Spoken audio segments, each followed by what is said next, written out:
सत कबीर की दया अत आदरणीय गरीबदास साहेब जी की अमृतवाणी मंगलाचरण।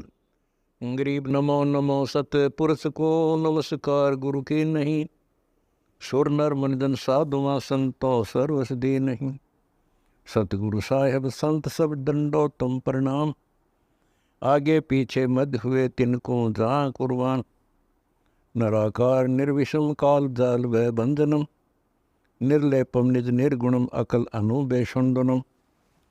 सोहम सुरति समाप्तम सकल समाना निर्तल, उज्ज्वल हिरंबर हर दमंबे पर वह अथा है। वार पार नहीं मध्यतम, अनाहद मंत्र सुखसलाद मंत्र, अजोख मंत्र बेसुन मंत्र, निर्वाण मंत्र थीर है। आदि मंत्र युगादि मंत्र, अजल अभंगी मंत्र, सदा सत्संगी मंत्र, लौलीन मंत्र गैर गंभीर है। सोहम सुभान मंत्र, अगम अनुराग मंत्र, निर्भय अडोल मंत्र, निर्गुण निर्बंध मंत्र, निश्चर मंत्र नेक है। गैबी गुलजार मंत्र, निर्भय निराधार मंत्र, सुमरत सुकृत मंत्र, अगमी अबंच मंत्र, अदली मंत्र अलेख है। फजलम फराक मंत्र, बिन रसना गुणलाप मंत्र, झिलमिल जहूर मंत्र, सर्वंग भरपूर मंत्र, सैलान मंत्र सार है। निरंकार गरक मंत्र, तेज पुंज परख मंत्र, अदली अबंध मंत्र, अजप्पा निरसंद मंत्र, अविगत अनहद मंत्र, दिल में दीदार है। वाणी विनोद मंत्र, आनंद असोद मंत्र, कुर्सी करार मंत्र, अनबय उचार मंत्र, उज्ज्वल मंत्र अलेख है। साहिब सतराम मंत्र, साई निकाम मंत्र, पारक प्रकाश मंत्र, हीरंबर हुलास मंत्र, मौले मलार मंत्र, पलक बीज खलक है। कौन ब्रह्मा का पिता है, कौन विष्णु की माँ, शंकर का दादा कौन है, हमको दे बता। यह जानने के लिए कृपया सुनिए जगत गुरु तत्वदर्शी संत रामपाल जी महाराज के। इसको एक बहुत ही प्रमाणित ग्रंथ माना जाता है। ये देखना, ओम सतगुरु प्रसादी ई जन्म साखी अज तक छप चुकियां नालों वड्डी है, सब तो वड्डी ते पुरातन है, यानी पुरानी है। भाई बाले वाली जन्म साखी श्री गुरु नानक देव जी दी जन्म साखी।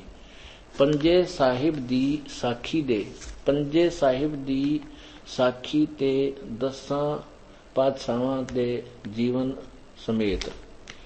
प्रकाशक हैं, ये है मुकम्मल साखियां हन। प्रकाशक है doctor Jawahar Singh Kirpal Singh and company. ये है पुस्तकां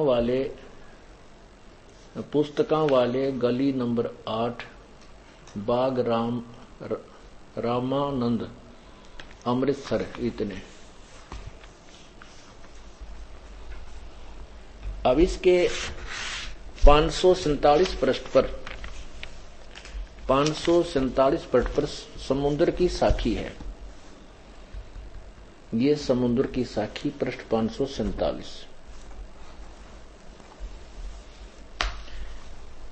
बाला संधु वाच, ये बाला संधु जी थे, उनके शिष्य आदरणीय नानक जी के। ताते हे गुरु अंगद जी, गुरु अंगद जी को सुना रहे हैं। ताते हे गुरु अंगद जी, जद गुरु नानक जी अजीते पासों विद्या होए, ता मर्दां ने कहा सच्चे पातशाह जी असां समुंदर तां वेखिया, पर लंका ना देखी। जिथे रामचंद्र जी चढ़ाई कीती है, तां गुरु नानक जी कहा चलो चलो भाई बाला ते मर्दाना, तुहानू रंज नहीं करना। अखी मीटो ते अखी मीट के खोलिया ताम्र समुद्र के किनारे जाई खड़े होए, ते आखन लगे बाला ते मर्दाना मेरे पीछे पीछे चले आओ। मुखों वाहेगुरु कहीं दे आओ ते अगे अगे गुरु जी जावण ते पीछे बाला ते मर्दाना जावण। ता मर्दाने विचार कीती कि गुरु नानक देव जी ओम सोहम जपदे जांदे तां हन। ता मर्दाना भी ओम सोहम लगा जपण ते लगा गोते खावण। जा गुरु नानक जी देखण ता मर्दाना गोते खांदा है। ता गुरु नानक जी कहा मर्दाना गुरु दी करनी वल नहीं वेखना, गुरु दे वचना पर चलना चाहिए। तू मर्दाना उहे आख जो असा आख्या है। ता मर्दाना फिर लगा वाहे गुरु कहन। ता फिर चल जल ऊपर उसी तरह तुरन लगा। अब ये दास क्या सिद्ध करना चाहता है कि ये जो नाम था वास्तविक मंत्र परमात्मा ने कहा था कि अभी किसी को नहीं बताना। अब फिर समय आएगा, बिचली पीढ़ी आएगी, क्योंकि उस समय जब परमात्मा कबीर जी प्रकट हुए थे और नानक जी आदि इनके साथ थे, उस समय अनएजुकेशन बहुत थी और केवल सदग्रंथ जो थे ये संस्कृत में थे और संस्कृत के पढ़ने का अधिकार केवल एक ब्राह्मण वर्ग को था, दूसरों को नहीं था।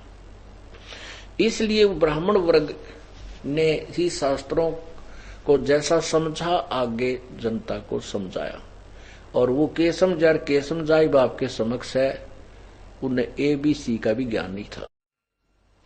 यदि उस समय परमात्मा और उनके अनुयायी जैसे उनके साक्षात्कार किए हुए महापुरुष श्री नानक जी, श्री संत करीबदास जी, दादू साहेब आदि, यदि ये उस समय संघर्ष ज्यादा करते तो ये ज्ञान कोई नहीं समझता और ये नाम एकाधे का हाथ लग जाते और कुछ नहीं, वो भी चतुर लोगों के।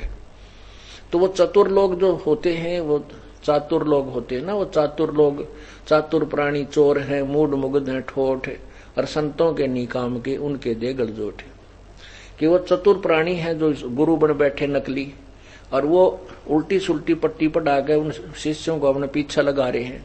अब वो कहते हैं वो चातुर प्राणी तो चोर हैं, उनको पता है कि तुम ज्ञान गलत प्रचार कर, पता लग गया हमारे ज्ञान के चांदने में, अब भी वो हार स्वीकार नहीं कर रहे हैं, वो तो है चोर। और जो उनके उन अज्ञानियों की इतने प्रमाण देखकर भी उन्हीं के पीछे चिपट रहे हैं तो वो मूढ़ हैं, ठोठ। फिर परमात्मा कहते हैं वो भक्ति योग है नहीं, वो तो वहीं पड़े रहे तो बढ़िया है, वो उन न जोग्य हैं कि चातुर प्राणी चोर हैं, मूड मुग्ध हैं, ठोठ, ये संता के नहीं काम के, इनके दे गलजोट। अब तो नानक साहब उस समय संस्कृत का पढ़ने वाले केवल ब्राह्मण वर्ग ही अलाउड था, दूसरे किसी को नहीं पढ़ने देते थे, शोर मचा देते थे, विघ्न तार देते थे। एक यहाँ कड़ौली गांव है खरकोदे के पास हरियाणा में, कड़ौली। उस कड़ौली गांव का एक जाट का यानी किसान का पुत्र अच्छा होनहार था, तो उसने उसके मन में उमंग उठी, भाई सारे सदग्रंथ जो है संस्कृत में लिखे हुए और संस्कृत भी हम भी पढ़ ले, संस्कृत में भी पढ़ लूं और उस वेदों इन सब सदग्रंथों को फिर अनुवाद करके और निष्काम भाव से बगैर किसी लालच के मैं पढ़ कर सुनाऊं सबने। तो उसने इस उद्देश्य से उसने पता लगे किया भी कैसे प्रवेश पाया जावे काशी विद्यापीठ में। तो उसको पता चला कि वहां तो केवल ब्राह्मण ही उसमें प्रवेश पा सकते हैं। तो उसने क्या किया, अपने नंबरदार से, अनपढ़ नंबरदार होते थे, नंबरदार उसमें सरपंच भी कम होया करते, नंबरदार ही विशेष होते थे। तो अपने गांव के मुखिया से उसने लिखवा, अब आप लिख लिया और उस पर लिखवा लिया कि ये ब्राह्मण जाति से संबंध रखता है, इसका ये नाम है। वो निश्चल दास नाम था उसका, निश्चल। उसने उस प्रमाण पत्र के आधार से काशी विद्यापीठ में प्रवेश पा लिया और इतना होनहार था कि प्रत्येक कक्षा में प्रत्येक वर्ष वो फर्स्ट आवे वहां का जो हेड यानी मुख्य प्राध्यापक था, प्रिंसिपल, उसका उससे बहुत लगाव हो गया, भी बहुत अच्छा बेटा है। और वहां पढ़ने वाले का उद्देश्य यही होता था कि वो बाहर जाके समाज में ज्यादा पैसे कमाओगा। जो घना संस्कृत बोलना जानता है वो ज्यादा कमाई करेगा, लोगों को गुमराह कर करके, और खूब धनवान हो जाएगा। तो जब वो बच्चा निश्चल दास जी अपनी पूरी शिक्षा कर ली, तब वो चलने का विचार करने किया और प्राध्यापक से आज्ञा मांगने के लिए गया कि गुरुदेव मुझे आशीर्वाद दो, आपका बेटा, आपका बच्चा अपने जीवन में सफल हो और इस शिक्षा का लाभ मैं जनसाधारण तक पहुंचाऊं।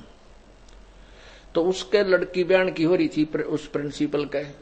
उसने सोची इतना होनहार बेटा है, लड़का है, क्यों ना इसके साथ मैं अपनी लड़की का ब्याह कर दूं। ये तो बहुत घना दुनिया ने में पैसे कमाएगा, बड़ा अच्छा बोलता है, संस्कृत भी अच्छी सीख ली है। तब उसने कहा बेटा गुरु दक्षिणा नहीं दोगे क्या? कहा जी देंगे। ने बोला वचनबद्ध हो जा।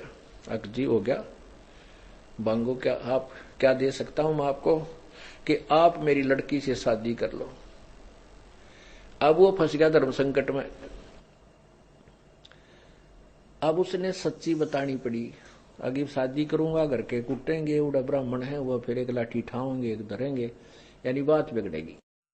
तो उसने स्पष्ट बता दिया कि गुरुदेव मैं आपको एक सच्चाई बताना चाहता हूं, मैं ब्राह्मण नहीं, मैं तो जाट के घर जन्म है मेरा, और मेरे मन में यह उमंग उठी थी कि मैं संस्कृत भाषा को पढ़ूं और इन सदग्रंथों को जनसाधारण तक निष्काम भाव से समझाऊं। तो वही वो प्रिंसिपल लाल पीला हो गया। उसने 25 गालियां दी, श्राप दे दिया। ने बोला कसम खा तू कि संस्कृत भाषा का को नहीं पढ़ेगा, ना इसमें कोई अनुवाद करेगा, ना इसको आगे प्रचार करेगा, कसम खा। उसने ने बोला जी मेरा पीछा छोड़ो, कसम खा ली मैंने, मैं ना इस संस्कृत में पढ़ूंगा, ना इसने किताब पढ़ाऊंगा और ना इसका किताब प्रयोग करूंगा। फिर उसने दादू पंथ में, निश्चल दास जी ने दादू पंथ में, या जो कबीर साहब से परिचित हुए थे दादू जी, उस आदरणीय दादू साहब के पंथ को स्वीकार किया। और इसमें साधारण संत भाषा में जो थोड़ा बहुत उसने दिशा ज्ञान तो उसने कुछ था कोई ना, उसका मैंने पढ़ा था निश्चल ग्रंथ ने ऊट पटांग भर रखा उसने भी सारा है। क्योंकि सदग्रंथों को समझना को बालकों का खेल है, एक संस्कृत भाषा को जान लेने से सदग्रंथ नहीं समझ में आया करते। कहने का मेरा भाव ये है कि ये न्यो ठेका ले रखा था एक वर्ग ने, और यह बिजली न्यो पड़ी रही, क्योंकि जनसाधारण तो पढ़ नहीं रहा था। और वो जो कह देते थे गीता में ऐसा लिखा है, वेदों में ऐसा लिखा है, पुराणों में ऐसा लिखा, तो हमारे जैसे जो पूर्वज थे हमारे अनपढ़, उन्हें सारी स्वीकार करनी पड़ी कि भी ये शिक्षित आदमी है, विद्वान पुरुष है, ये संस्कृत बोल रहा है। पहले संस्कृत बोलने वाले की वैल्यू बहुत घटी थी, जैसे वर्तमान में इंग्लिश बोलनी की है। तो इस कारण से अब बिजली पड़ी रही, और परमात्मा ने 600 वर्ष पहले आकर के यही ज्ञान दिया था। ओए है, लेकिन इन अज्ञानी ऋषियों ने और नकली संतों ने इन महापुरुष परमात्मा की वाणी को ऊपर नहीं आने दिया। अब देखना, परमात्मा कहते तारा मंडल बैठे कर ये चांद बढ़ाई खावे, उदय हुआ तब सूर्य का ये स्यों तारों छप जावे। रात्रि के समय चंद्रमा की कितनी सुंदर रोशनी होती है, और सितारों में प्रधान होता है। और कहते सूर्य जब उदय होता है ना चांद दिखता, ना सितारे ना तारे दिखते।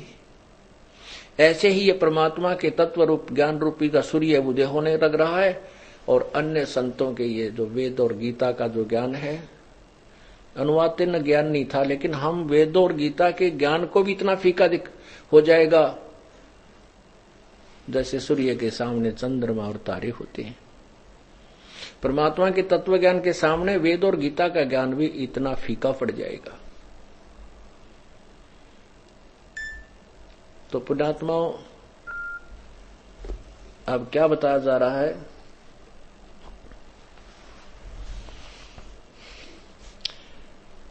एक पापी एक पुण्य आया, एक है सोम दलेल रे।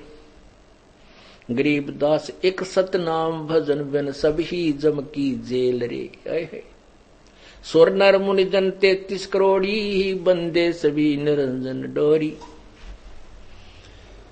एक तो पाप करनिया और एक पुण्य करने वाला शास्त्र विरुद्ध साधक, कहते दोनों काल की जेल में, पुण्य करने वाला भी और पाप करने वाला भी। क्योंकि पुण्य किया उसने कुछ तो स्वर्ग में खा लिया या फिर कितने।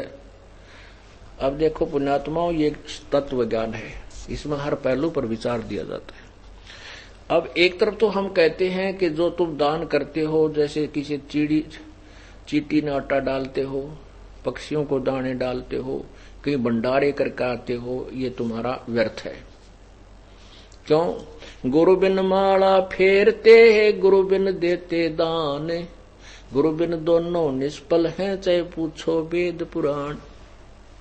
और फिर ये भी कहते हैं कि भी जैसा कर्म जो करता है उसका फल अवश्य मिलता है। तो ये दोगला सा ज्ञान महसूस होता है। नहीं, ये बिल्कुल एक तरफा ज्ञान है। कैसे? कि जैसे कोई परम संत मिला नहीं, नकली संतों को गुरु बनाओ चाहे मत बनाओ, वो दान जो करते हैं उनके माध्यम से, जैसे किसी ने गंगा पर भंडारा कर दिया, कि कोई कुत्तों को रोटी डाल देता है, कोई पक्षियों को दाने या पानी वगैरह, दाने व पानी डाल देता है। अब इसका भी उसको फल मिलेगा, लेकिन वो फल बहुत व्यर्थ होगा। इसलिए हम कहते हैं वो ऐसे दान करना बिल्कुल गलत है, व्यर्थ है। कैसे?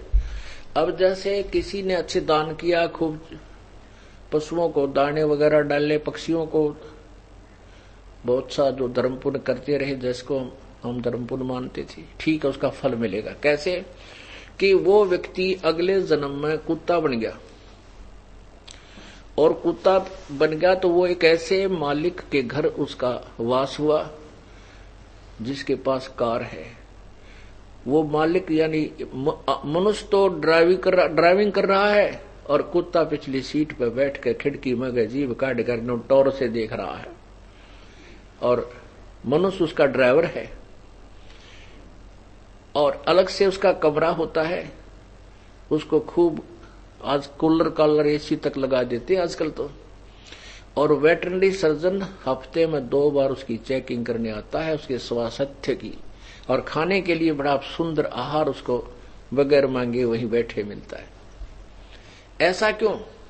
क्योंकि उस पुण्य प्राणी ने जब वो मनुष्य शरीर में था दान तो खूब किया, लेकिन अविधिवत किया।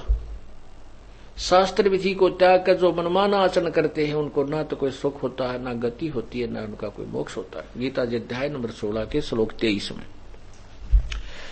अब वो उसने जो मनुष्य शरीर में पुण्य किया था वो मिला, लेकिन कुत्ते के जीवन में अब वो कुत्ते का जीवन पूरा करके सारी फैसिलिटी प्राप्त करके सुअर बन गया। अब बताओ उसने क्या फैसिलिटी मिलेगी? यदि वो व्यक्ति परम पूर्ण संत के माध्यम से नाम लेकर फिर जैसे वो बताता है ऐसे दान करता, या तो पार हो जाता, और नहीं तो मनुष्य जन्म मिलता। मनुष्य जन्म मिलता तो सुविधा भी अच्छी मिलती, वो कार भी मिलती, ड्राइवर भी मिलता, कोठी भी मिलती, एसी भी मिलता, और फिर परमात्मा दयालु है जैसे ही बाप को फिर ये मार्ग मिल गया। मनुष्य जीवन है तो ये मार्ग मिला। अगर मनुष्य जीवन ना होता तो ये मार्ग नहीं मिलता। तो फिर परमात्मा दया करके फिर भक्ति दे करके 1-2 जन्म में पार कर ही देते। तो क्या बताते हैं? एक पापी एक पुण्य आया, एक है सोम दलेल वे। एक तो दानी है, पुण्य करने वाला, एक कति कंजूस है, एक कति नरा मकोड़े मार यानी पापी है। कहते ये सब ही जम की जेल रे। अब जैसे उसने पुण्य किया कुत्ता बन गया, और कुछ जैसे और साधक हैं वो वेदोनुसार साधना करते हो स्वर्ग चले जाते हैं, स्वर्ग के बाद फिर वापस आ जाते हैं, रह गए काल की जेल में। और पाप करा वो नरक में ठोक दिया, वो नरक भोग कर फिर आ गया। और ऐसे ही जो ना करते दान वो फिर सीधे की तरह पशु जोनी में चले जाते। एक पुण्य एक पापी आया, एक है सोम दलेल रे। गरीबदास सतनाम भजन बन, सब ही जम की काल की जेल रे।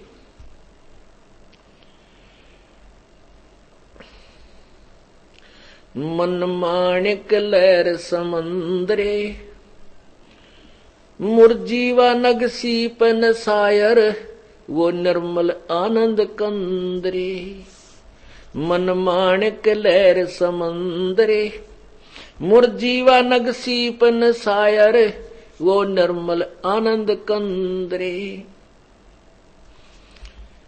भाई मोती मुक्ता दर्शत नाही, यो जग है सब अंदरे। दिखत के तो नैन चसम है, इनका फेरा मोतिया बंदरे। मोती मुक्ता दर्शत नाही, ये जग है सब अंदरे। दिखत के तो नैन चसम है, यो फेरा मोतिया बंदरे। नर नारायण देही पाके, जय कट्याना जम का फंदरे। नतन रतन अमोली दर्शत नाही, दरगहवा की जंदरे। मन माणिक लहर समंदरे, मुरजीवा नग सीपन सायर, वो निर्मल आनंद कंदरे। भाई पूर्ण ब्रह्म रटे अविनाशी, पूर्ण ब्रह्म रते अविनाशी। जो भजन करे उस गोविंद रे। भाव भक्ति जा हृदय होई, फिर क्या कर है सुरपति इंद्रे। भाई 184 इंद्री कर्म ना लगे लगारम, जो भजन करे निर्द्वंद्रे। गरीबदास जग कीर्ति होगी, जब लग सूरज चंद्रे। अब क्या बताते हैं, ओए होए। मन माणिक लहर समंदरे, मुरजीवा नग सीपन सायर, वो निर्मल आनंद कंदरे। के उस परम पिता परमात्मा का जो विशेष ज्ञान है, वो बहुत ही समुद्र की तरह गहरा है। और उस समुद्र से लाल प्राप्त करने वाले को बहुत ही थोड़ा सा प्रयत्न करना पड़ता है, उसमें गोते लगाने पड़ते हैं, और वही लाल की फिर मुट्ठी भरकर लाता है। और ये जो है ना कि इनको कोई ज्ञान है, जो दूसरे संत ऋषि महर्षि और ब्रह्मा विष्णु महेश तक भी कोरा अज्ञान ढो रहे हैं। अब कबीर साहब कहते हैं, भाई साच कहूं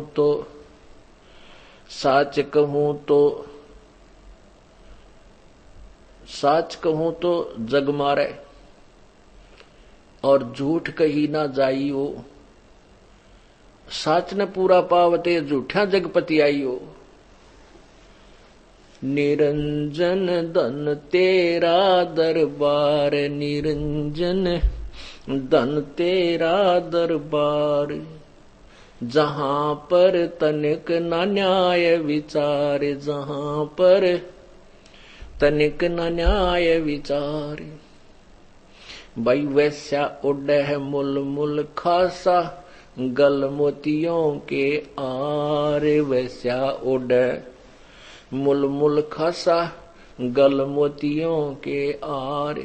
पतिभरता को मिले न खादी, वो सूखा निरस आहार। निरंजन धन तेरा दरबार, निरंजन धन तेरा दरबार। भाई पाखंडी की पूजा जग में, संत को कहें लबारे। पाखंडी की पूजा जग में, संत को कहें लबारे।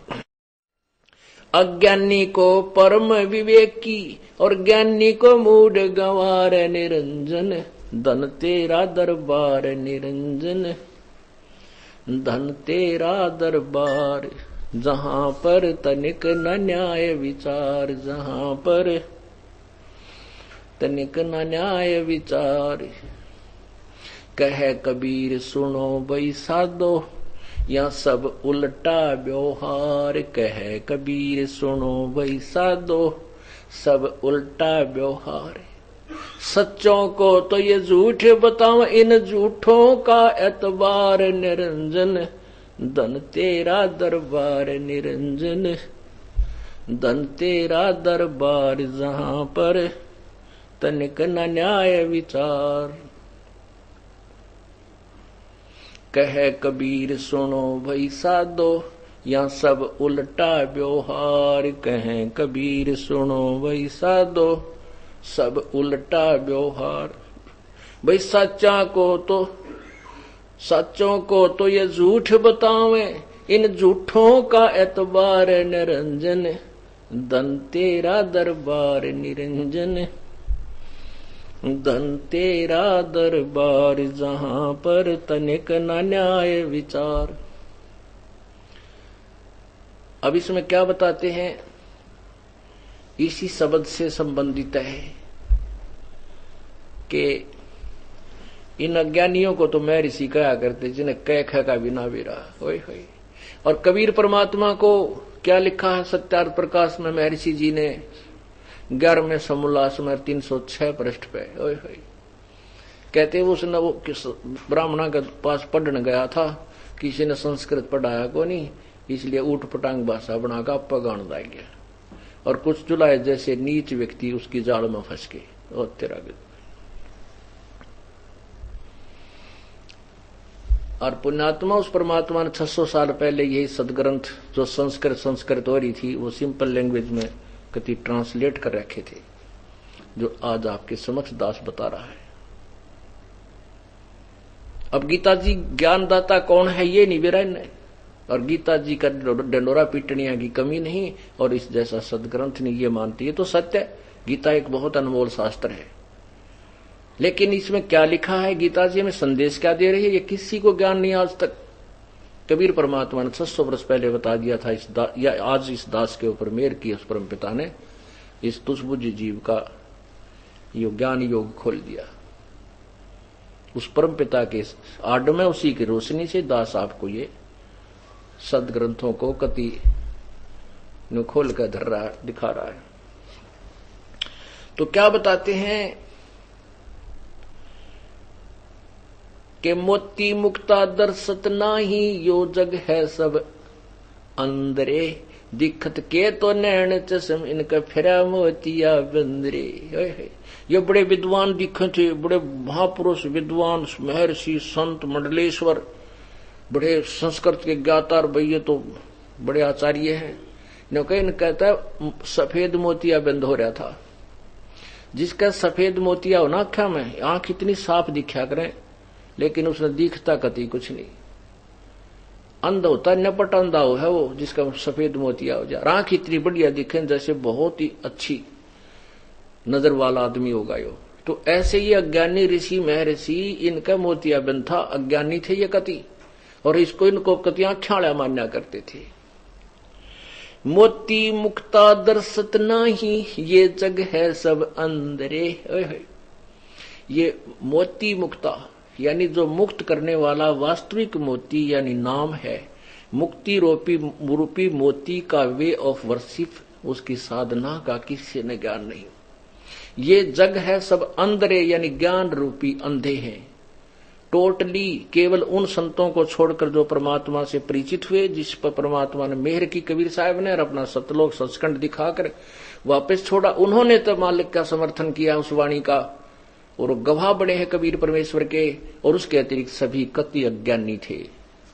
किसी को ना वेदों के पढ़ने वालों को वेदों का ज्ञान, ना गीता जी के पढ़ने वाले को गीता जी का ज्ञान, और ना ही ग्रंथ साहिब को पढ़ने वालों को ग्रंथ साहिब का ज्ञान, ना कुरान शरीफ के पढ़ने वालों को कुरान शरीफ का ज्ञान, ना बाइबल जी को, पवित्र बाइबल को पढ़ने वालों को पवित्र बाइबल का ज्ञान। क्यों नहीं ज्ञान? क्योंकि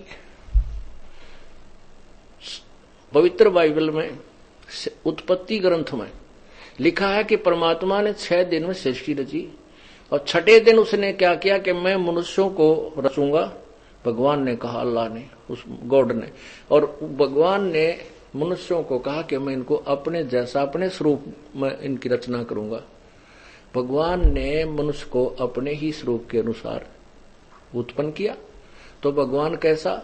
भगवान मनुष्य जैसा। और किसी ईसाई ने पूछ रहे कि God is formless, God is formless, भगवान निराकार है। अरे हमारा शास्त्र कह रहा है तुम्हारा कि वो साकार है, तुमको निराकार है। तो दिक्कत के नैन चशमिन का फेरा मोतिया बंदरे। ऐसे ही कुरान शरीफ सूरत फुरकानी 25 आयत 52 से 59 में स्पष्ट किया है कि वो कबीर नाम का अल्लाह है, भगवान है, और उसी ने सभी सृष्टि रची है। और वो सब पापों का विनाश करने वाला है और सबको सुख देने वाला वही है। और वो हजरत मोहम्मद जी को जिंदा महात्मा के रूप में मिला था। उसके विषय में कहा कि वो जिंदा महात्मा के रूप में जो तुझे मिला था वो पूर्ण परमात्मा है, वो कबीर अल्लाह है। और वो जिसने 6 दिन में सृष्टि रची, 7वें दिन तख्त पर जा विराजा, उसकी खबर किसी बाखबर से पूछ देखो। तो परमात्मा साकार हुआ क्योंकि 6 दिन में सृष्टि रची और ऊपर जाकर बैठ गया, एक देशीय हुआ तो साकार है। तो आप मुसलमानों से पूछिए, वो कहेंगे भगवान तो बेचून है, निराकार है। आप वेदों के पढ़ने वाले को पूछो, वो कहे भगवान तो निराकार है। और वेद कहते हैं अग्नि, यजुर्वेद अध्याय नंबर 5 का मंत्र नंबर 1, अग्नि तनुरसी विष्णुवे तवा सोमस्य तनुरसी। 2 बार गवाही दे रखी भगवान साकार है, सशरीर है, और उस परमात्मा का सबके पालन करने के लिए भी एक शरीर है, उस अमर पुरुष का शरीर है। यानी एक रूप में परमात्मा कंट्रोलर रूप में रहता है, दूसरा अपना ही स्वरूप बना करके वो पृथ्वी पर आ जाता है, अन्य रूप धारण करके अतिथि रूप में कुछ समय के लिए। तो उसके लिए परमात्मा कहते हैं मोती मुक्ता दर्शत नाही, यो जग है सब अंदरे, दिखत के तो नैन चश्म इनके फेरा मोतिया बंदरे। बोलो सतगुरुदेव। तो यहाँ सतलोक आश्रम में ये इस मोतिया बिंद का ऑपरेशन कति ओके किया जाता है। और कुछ दिनों में आप देख लेना, परमात्मा की इस अमृत ज्ञान का डुंडा उठेगा, पूरे विश्व में धमाका होने वाला है कुछ दिनों में। और सारा संसार दांतों तरह उंगली दबाएगा कि ये निर्मल ज्ञान ये कहां छुपा था अभी तक, और पूरा विश्व में शांति फैल जाएगी। फिर हम एकदम शांत होंगे, आपसी झगड़े मिट जाएंगे। माया के कारण आज ना बेटा बाप की परवाह करता है, ना इज्जत की, यानी हुकंड क्रुख, केवल माया कमाना ही उसका उद्देश्य बन गया है। कुछ समय के बाद ये माया दुश्मन दिखने लग जाएगी इस प्राणी को, क्योंकि 2 नंबर से कमाई हुई वो जहर दिखाई देगी। फिर विष को कोई नहीं खा सकता और पूरा विश्व शांत होगा, भगवान की भक्ति करेंगे और मोक्ष हो जाएगा। बोलो सतगुरुदेव। कर जोरूं विनती करूं, धरूं चरण पर शीश, गुरु राम देवानंद जी महाराज ने दियो नाम बख्शीश। कोटि कोटि सिजदा करूं, कोटि कोटि प्रणाम, चरण कमल में राखियो मैं बंदी जाम गुलाम।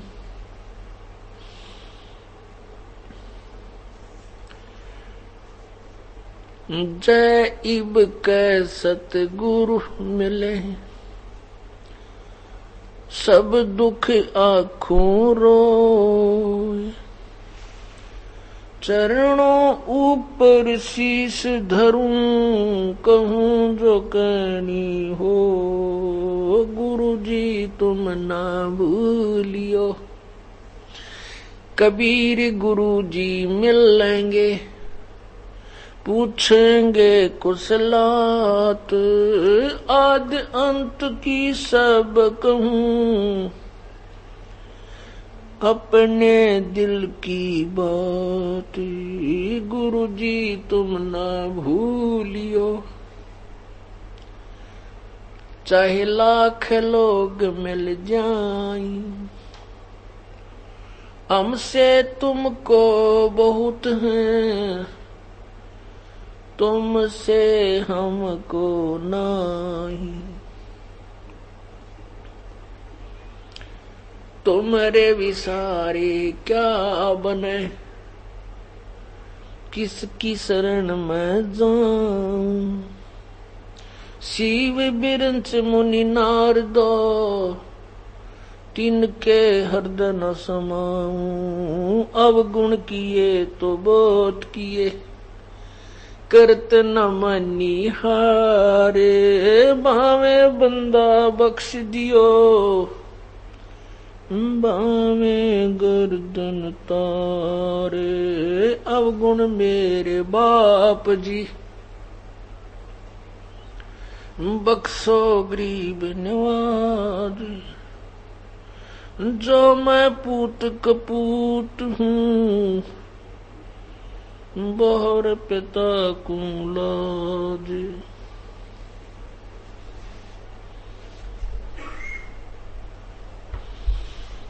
मैं अपराधी जन्म का, नक्सक भरे विकारे। तुम दाता दुख भंजनो, मेरी करो संभार।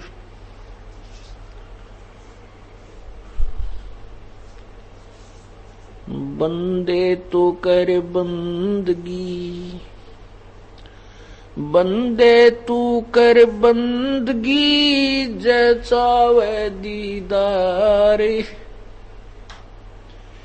अवसर मानुष जन्म का। भाई मिले न बारंबार, मानुष जन्म पाके नहीं रटे हरि नाम। जैसे कुआ जल बिना, भाई बनवाया क्या काम।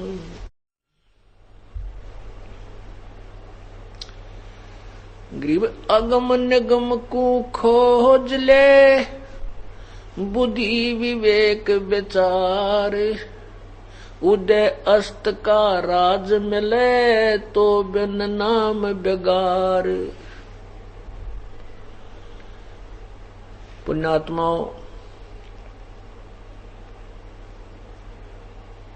आपका ना जाने कौन से जन्म का कोई पुण्य उदय हुआ है, आपको ये परमात्मा का यथार्थ मार्ग प्राप्त हुआ।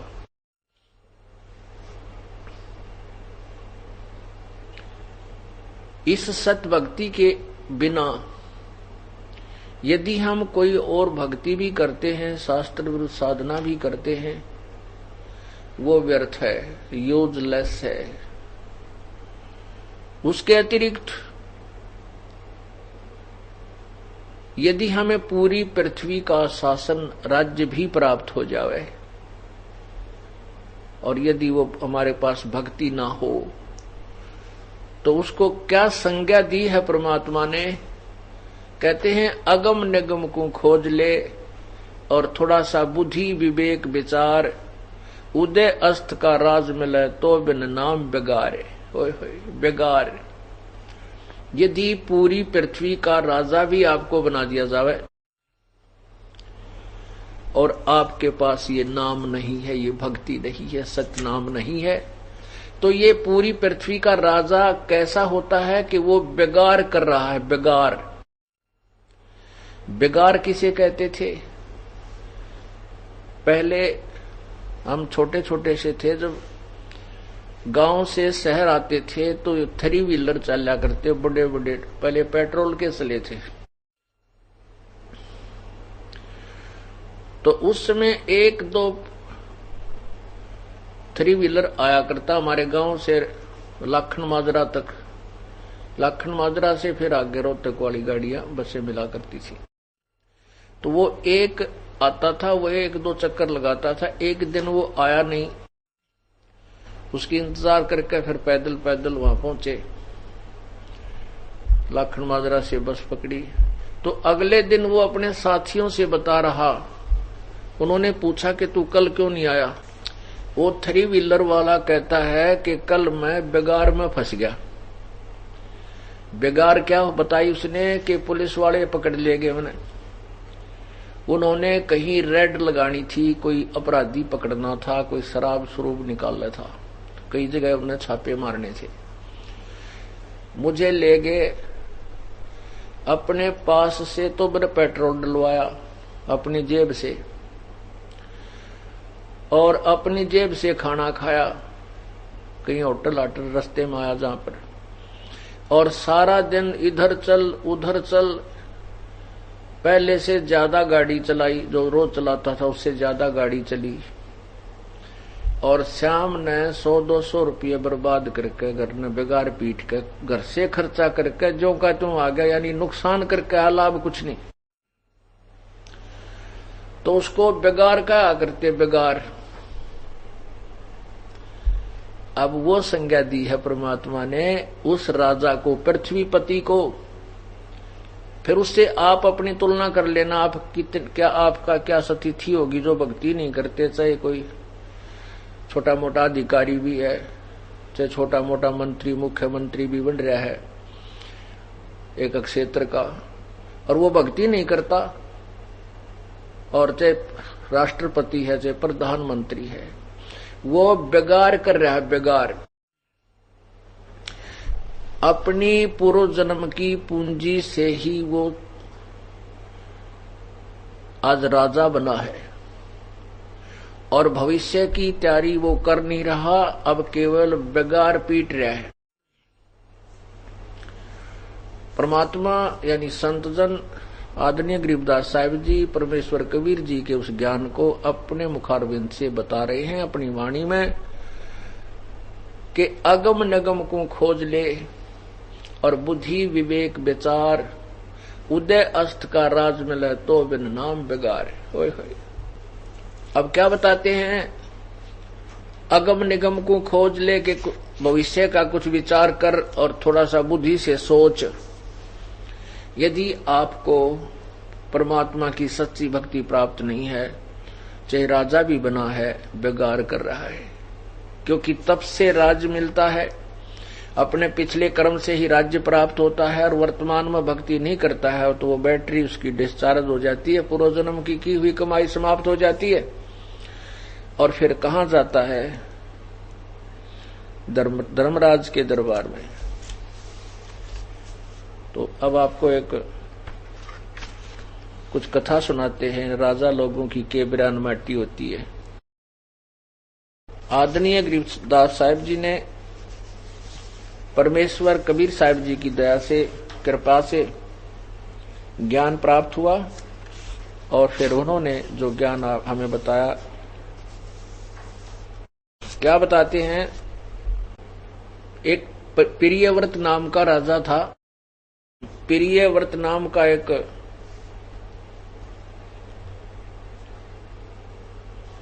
व्यक्ति था, उसने 11 अरब वर्ष तक तप किया, और 11 अरब वर्ष तक राज्य किया। जब धर्मराय ने पार्षद भेजे, प्रियव्रत तुम चलो, 11 अरब तो तप किया, 11 अरब वर्ष तो तप किया और 11 अरब वर्ष राज्य किया, इतने में तो दम कोई लेखे लाग्या नहीं। तब प्रियव्रत बोले, मेरे ताही एक दम मांग्या देहो। पार्षद बोले, देवदूत बोले, खबरदार जैते दम लिया, दम देने का तेरे ताई हुक्म नहीं, आगे धर ले गए। अब इस पचड़े में ना पड़ियो भी 11 अरब वर्ष तक राज करया, 11 वर्ष तक तप करया, ये कैसे हो सकता है। परमात्मा के मार्ग में हमने ये सोचना ही नहीं चाहिए कि ऐसा नहीं हो सकता। हमने इस कथा से केवल ये निष्कर्ष निकालना है कि ये कथा हमें क्या ज्ञान दे रही है। ये क्या बता रहे हैं कि एक व्यक्ति ने, मान ले किसी ने 20 वर्ष तप किया, तो उसको 20 वर्ष ही आगे राज्य प्राप्त हुआ, तप से राज और राजमदमानम जन्म तीसरे शुक्र समानम। तप से राज होता है, राजा बन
परमात्मा की कथा सुनो, परमात्मा की कथा की चर्चा करो।